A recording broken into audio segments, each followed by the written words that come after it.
Ladies and gentlemen, friends, I want to speak to your heart today, not to your titles, not to your resumes, but to the you behind closed doors, the you that lies awake at night, wondering why something feels missing.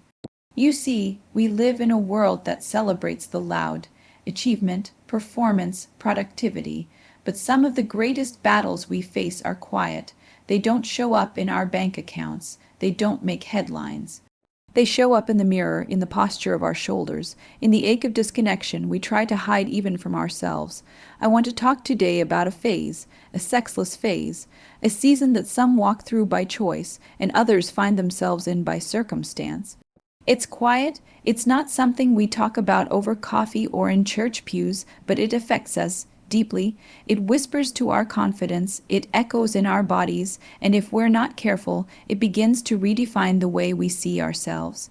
But friends, I have good news. There is hope, there is healing, there is power and awareness. Today, we're not here to judge, we're here to wake up, to rise from shame, to name what's been silent, and to walk forward with new strength. Because your worth has never been measured by performance, and your confidence, it can rise again, even from the quietest place. There's a common belief that if something isn't spoken, it can't hurt us. That if we keep quiet, keep composed, keep smiling, we can maintain control. But friend, let me tell you something I've seen time and again. Silence does not always mean safety. In fact, the deepest struggles are often the ones we keep locked away, tucked behind our public image, hidden beneath routines and responsibilities. A sexless phase, whether it came suddenly or crept in slowly, is one of those quiet battles. It doesn't announce itself loudly. There are no parades or warning bells. It's not something we post about or easily confess, even to those closest to us. It just settles in quietly, almost respectfully, and yet it begins to shift the atmosphere within. At first, it seems like something you can manage. You might tell yourself it's temporary. You're busy, stressed, tired, but over time, silence becomes the soundtrack, and in that silence, questions begin to rise. Questions about desirability, about worth, about whether you're still enough. Not just physically, but emotionally, spiritually. That kind of questioning doesn't shout, it whispers, and those whispers, they shape how you walk into a room. They shape how you carry your body, how you interpret the gaze of another, how you talk to yourself in the mirror. You don't need to be in a relationship to feel the effects. You don't need to have been abandoned or rejected to carry the weight. Sometimes all it takes is the prolonged absence of touch, of desire, of closeness, for something inside to grow quiet, too. And when no one talks about it, when society shrugs it off or paints it as irrelevant, it becomes even easier to feel like maybe you're the only one dealing with it. That's a lie, a dangerous lie. This silence, this unspoken experience, can become a breeding ground for shame. And shame is never a safe place to live, because what we refuse to name, we can never really confront. What we bury deep becomes the script we live by, unknowingly, unwillingly. But the truth is, you are not broken. You are not forgotten, and you are certainly not alone. The presence of a struggle does not disqualify you from confidence or from healing. It simply points to the truth that you are human, and humans need connection. Emotionally, spiritually, physically. So let's stop pretending silence is strength. Strength is not the absence of struggle. It's the courage to face it, to speak it, and to move forward from it. You don't need to shout. But you do need to be honest, because honesty is where healing begins. And healing is where confidence finds its voice again. Confidence doesn't always crumble with a crash. It doesn't always announce itself with a crisis or a breakdown. Sometimes it begins to fade in quiet corners of our lives, in moments so small we barely notice. And often, one of the places it starts to slip is in the absence of intimacy. Now, when I say intimacy, I don't just mean sex. I mean the experience of being seen, touched, wanted, not just with the body but with the heart. I'm talking about that deep human connection where two souls say to each other, I see you, I choose you, you matter. When that connection is gone, whether for a season or longer, it can start to chip away at how we see ourselves. You might still go to work, still laugh at parties, still post pictures with friends. You might still be achieving, still functioning, still checking the boxes. But deep down, something starts to shift. There's a quiet doubt that creeps in. Am I still desirable? Still worth being pursued? Am I lovable? Or am I just surviving? Most people don't talk about this. They don't stand up and say, I haven't been touched in a long time, and it's doing something to me. There's no socially accepted space to process that kind of void, so what do? We dismiss it. We rationalize it. We say, I'm just busy. I don't need anyone. It's just a phase. And yes, sometimes it is a phase, but other times it's more than that. It's a slow erosion, a hidden kind of wear and tear on the soul. You see, confidence isn't just about how loudly you speak or how bold you appear.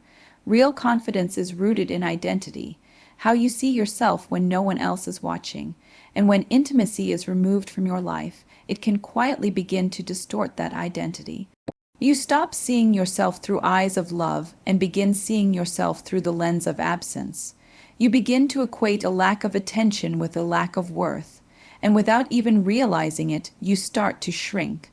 Not outwardly, maybe, but inwardly. There's a kind of ache that forms when your body forgets what it's like to be wanted. It's not just about lust. It's about significance, about being chosen. And when that experience goes missing for too long, you may begin to question your own reflection. Your shoulders may slump a little. Your voice may waver a little more. Your boundaries may start to loosen, just to feel something again. This is how confidence cracks. Not all at once, but gradually. Through every unanswered need. Through every moment you pretend you're okay when you're not. Through every time you convince yourself that what you long for is too much to ask. Let me say this clearly. What you long for is not too much. It is human, it is holy. The desire to be close, to be touched, to be pursued, it's not weakness. It's not desperation. It's the soul's way of reaching for connection, for affirmation, for healing. And when those needs are ignored, when we silence them out of shame, we don't become stronger. We just become more isolated. There are people who will tell you that confidence comes from within, and yes, there is truth to that. But the full truth is this: we are relational beings. We were designed for connection, for closeness. And confidence isn't just something we create in a vacuum. It's something that is reflected and reinforced through our relationships, especially through intimate ones. Think about a time when someone looked at you, not with judgment, not with comparison, but with desire, with admiration, with love. Think about how it made you stand taller, speak clearer, believe in yourself more. That's not weakness, that's the power of being seen. And when that kind of seeing disappears, something subtle and sacred can go missing with it. But here's the good news: confidence, even when cracked, can be restored. Even when it's been chipped away by silence, neglect, or loneliness, it is never gone for good. Because confidence isn't just about being chosen by another, it's about remembering you were already chosen. That you were born with value, designed with beauty, infused with dignity. You are not less than because of this phase. You are not damaged because you've gone without touch. You are not invisible just because no one has reached for you lately. Your worth was never tied to the attention of another. It was given by the one who made you, and no season of absence can take that away. But here's what I will say. If you've felt your confidence cracking, if you've noticed yourself dimming a little, don't ignore it. Don't downplay it. And for heaven's sake, don't blame yourself. What you're experiencing is real, it's valid, and it deserves your attention, because when we name it, we can heal it. When we speak the truth of our quiet battles, we loosen shame's grip. And when we remember that intimacy is not just physical, but emotional, spiritual, and sacred, we open the door to confidence that goes deeper than compliments and outlasts attention. You are allowed to want closeness. You are allowed to feel the ache, but don't let the absence of intimacy rewrite your value. Let it be a signal, not a sentence. Let it remind you of your need, not as a flaw, but as a feature of your design. And let it drive you, not into hiding, but into honesty, because confidence can be rebuilt, and sometimes the very crack that made you question your worth can become the opening through which healing light gets in. There is something deeply mysterious about the human body. It's not just flesh and blood, not just bones and nerves. It holds memory, it carries stories, it remembers what we often try to forget.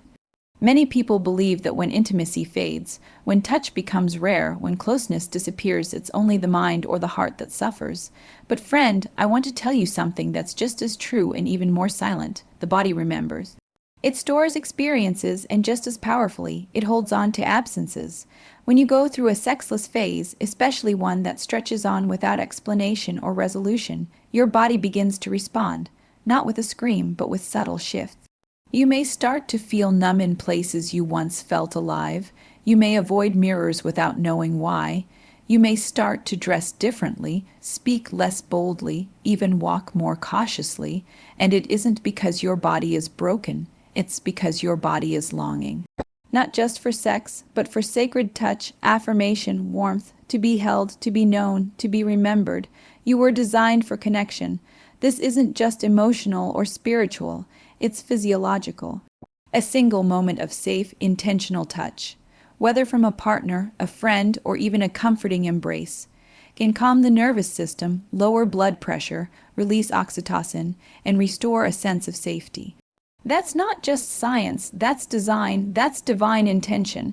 And when that kind of connection goes missing, especially over time, your body starts to speak in other ways, through tension, through fatigue, through restlessness, through the aching in your chest when no one sees the invisible weight you carry. Your body doesn't forget when it's been desired. It also doesn't forget when it's been ignored. And over time, that disconnection can quietly start to alter how you see yourself, not just emotionally, but physically. You may look in the mirror and not recognize the person staring back, not because you've changed dramatically, but because you've stopped being seen. When no one engages with you physically, when no one draws close, it can start to feel like you've become invisible, even to yourself, and this is where identity begins to be affected. You may still know in your mind that you are valuable, worthy, and loved. But if the body keeps experiencing disconnection, the message it receives is, you are untouched and maybe unworthy of being touched. That is a heavy message to carry, especially in silence, and many people do. You are not alone if you felt this. You are not weak for noticing that your confidence and self-image have changed during a sexless phase. That is not vanity. That is awareness. That is your body crying out to be remembered again, not just by someone else, but by you. See, the journey back to identity doesn't always begin in the mind. Sometimes it begins in the body, in movement, in breath, in nurturing touch, even if it starts with your own hand resting over your heart. In allowing yourself to feel again, not shame, not blame, but compassion. This is not just about getting physical affection from someone else. It's about reawakening a connection with your own body, because if you abandon it, the disconnection only deepens. It starts with honoring what your body has endured. Maybe it's held heartbreak. Maybe it's endured neglect. Maybe it's gone untouched not just physically, but emotionally for a long time. That deserves recognition, not dismissal. The path forward is not paved in guilt or pressure. It's paved in presence, in slowing down, in noticing again, in small acts of care. A walk, a stretch, a bath, a hand over your skin with gentleness rather than criticism. Because when you start to show your body that it's still worthy of kindness, still worth showing up for, something begins to shift. Your identity is not built on other people's touch, but your sense of being alive, of being connected, can be deeply supported by it. This is not about sex for its own sake. This is about intimacy in the broadest and most sacred sense. The body thrives on connection, and when it's missing, we must listen not just to our thoughts, but to what our body is telling us. It may be saying, I miss being safe. It may be saying, I long to be known again. It may be saying, please don't forget me. And to that, we must answer not with shame, not with fear, but with compassion. With truth, because you are not made to be numb. You were made to feel, to love, to connect. You were made in the image of a creator who touched dust and made it sacred, who formed the body with intention and called it good. And if your body remembers absence, it can also remember healing. It can relearn safety. It can feel alive again, but it starts with honesty, with naming the ache instead of hiding it. It starts with seeing yourself again, fully, tenderly, and without apology. So today, I invite you to remember your body. not as a problem to fix, but as a vessel to honor. It has walked through much. It has held your joy and your grief, and it has waited patiently for you to come home to it again. And when you do, when you begin to nurture and reconnect, even in small ways, your identity will begin to rise again, not because someone else validated you, but because you stopped abandoning the part of you that was always worthy of care. The body remembers. Let that remembrance lead you not into shame, but into healing, into presence, into peace. Healing doesn't begin with pretending.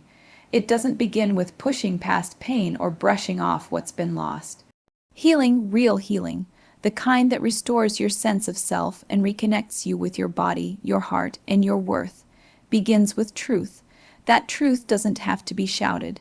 It doesn't need to come in the form of a dramatic confession or public declaration. Sometimes the most powerful truths are whispered alone, spoken first in the silence of your own heart. They sound like, "I miss being close," "I feel forgotten," "this distance is changing me." Those truths are holy. They are not signs of weakness, but signs of awakening. Signs that something inside you refuses to stay numb. Signs that your spirit is still alive and reaching, even if it's been quiet for a while. You see, we live in a culture that idolizes strength, often at the expense of honesty. We are praised for being unbothered, for staying focused, for pretending that intimacy doesn't matter. But friend, you were not made to live untouched, unseen, and silenced. You were made for connection, not just with others, but with your own truth. A sexless phase, especially one that's prolonged and unspoken, can quietly ride over your confidence, your identity, your sense of belonging. It can convince you to shrink yourself, to avoid vulnerability, to stay hidden behind busyness and self-reliance. And when you stay there long enough, you start to forget that healing is even possible. But it is. And the first doorway to that healing is truth. Not the kind of truth that shames or blames. Not the kind that labels you or tells you what you should have done differently. I'm talking about the kind of truth that simply names what is. That says, this is where I am, this is what I've felt, this is what I've lost, this is what I need. There is power in naming. What we keep in the dark grows heavier. What we leave unspoken begins to define us, but when we speak the truth, when we name what's been silent, we rob shame of its grip, we break the isolation, we let light in. Healing is not about fixing everything overnight. It's not about rushing back into intimacy or trying to patch over your pain with performance. Healing is slow, it's sacred, and it starts the moment you stop lying to yourself about how untouched places have affected you. You may be someone who hasn't been in a relationship for years. You may be married, but emotionally and physically distant. You may have chosen celibacy or fallen into it by accident. Whatever your story, if your body and your heart are aching from the absence of closeness, you're not broken. You're aware, and awareness is the beginning of every kind of transformation. But awareness alone isn't enough. It must be paired with truth, and then with compassion. It's one thing to say, yes, I'm hurting. It's another to say, and I will not judge myself for it. That's where redemption begins, because redemption isn't just about the past being erased. It's about the present being reclaimed. It's about saying, even though I've walked through silence, I will no longer silence myself.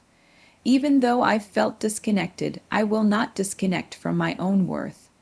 When you tell the truth, you begin to move differently.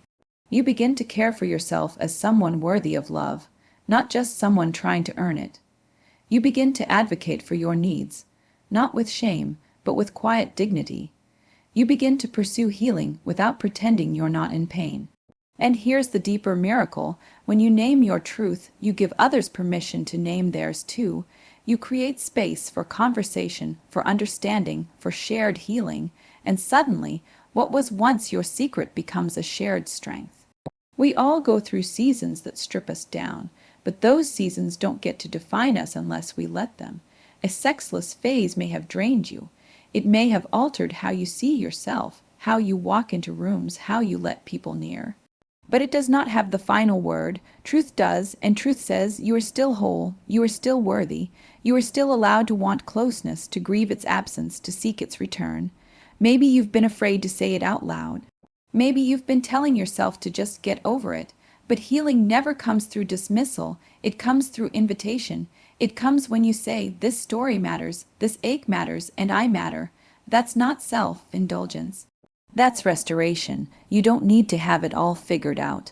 You don't need to fix the relationship, find a partner, or solve your past today. You just need to be honest. Start with your truth. Speak it, write it, pray it, whisper it.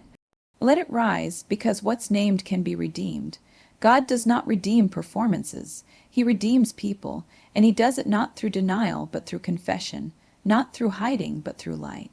And if your healing begins today with a simple truth, I need connection again, then that's holy ground. That's enough. You are not too far gone. This season has not disqualified you. You may have gone untouched, but you have never been unseen. And the very truth you are afraid to name may be the truth that sets you free. So speak it, gently, bravely, truthfully, and let healing begin.